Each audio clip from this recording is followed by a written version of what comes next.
आमच्या मोहिनीला ना भारीच वेळ लागतो बाई आवरायला. सासूबाई खोचक कौतुक करत बोलत होत्या. मोहिनीचे डोळे भरून आले.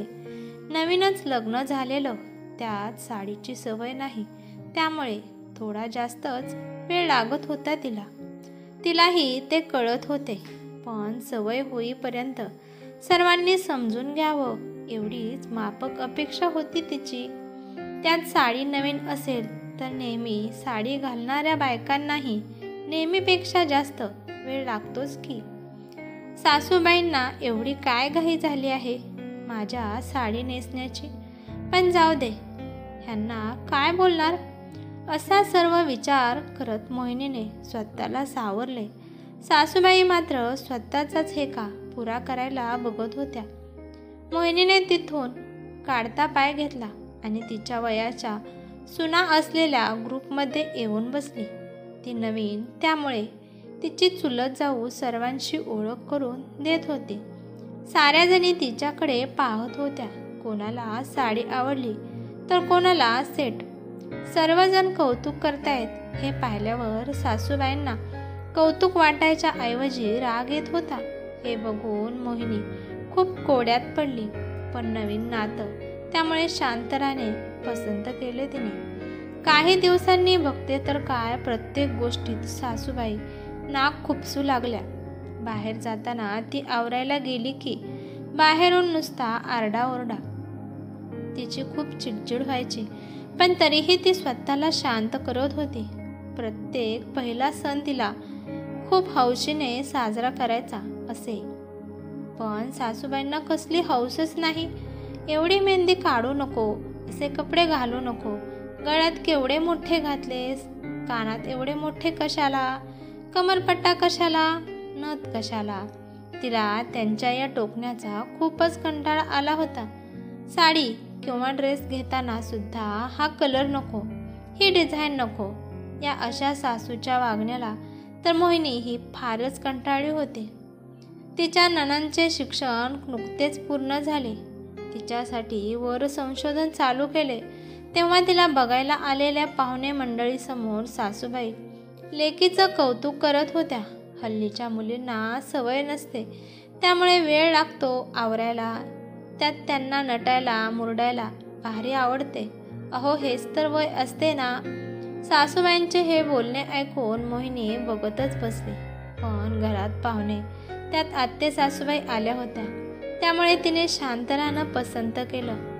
सर्व पाहुणे मंडळी गेल्यावर मात्र सासूबाई खोचकपणे बोलल्या, काय ग राधिका, एवढा का वेळ लागला तुला?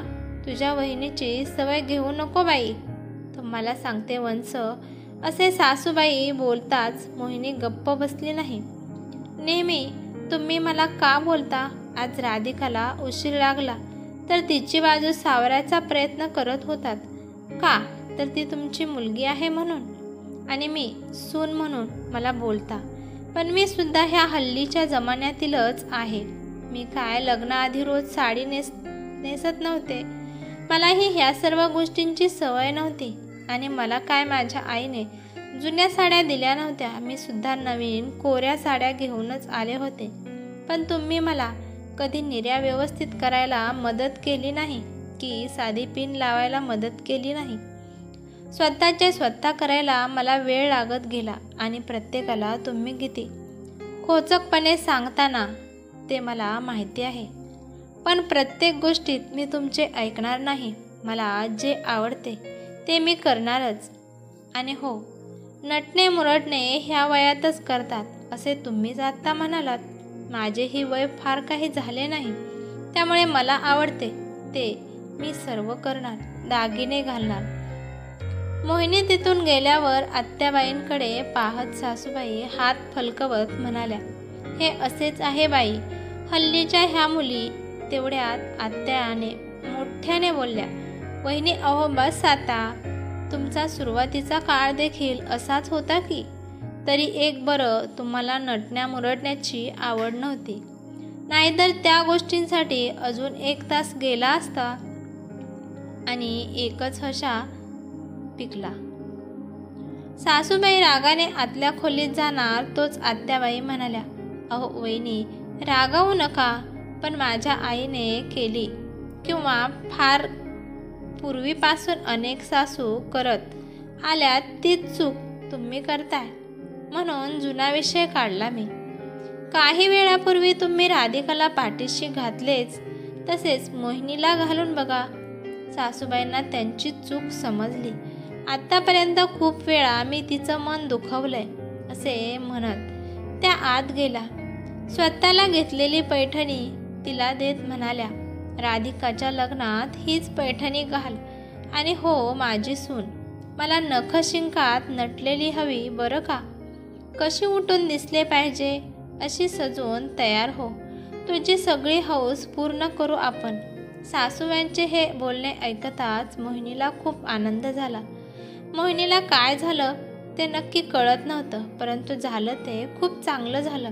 तिच्या सासूबाईंना आत्ता कळालं होतं की आत्ताच्या मुलींना नटण्यासाठी जरा वेळ लागतो.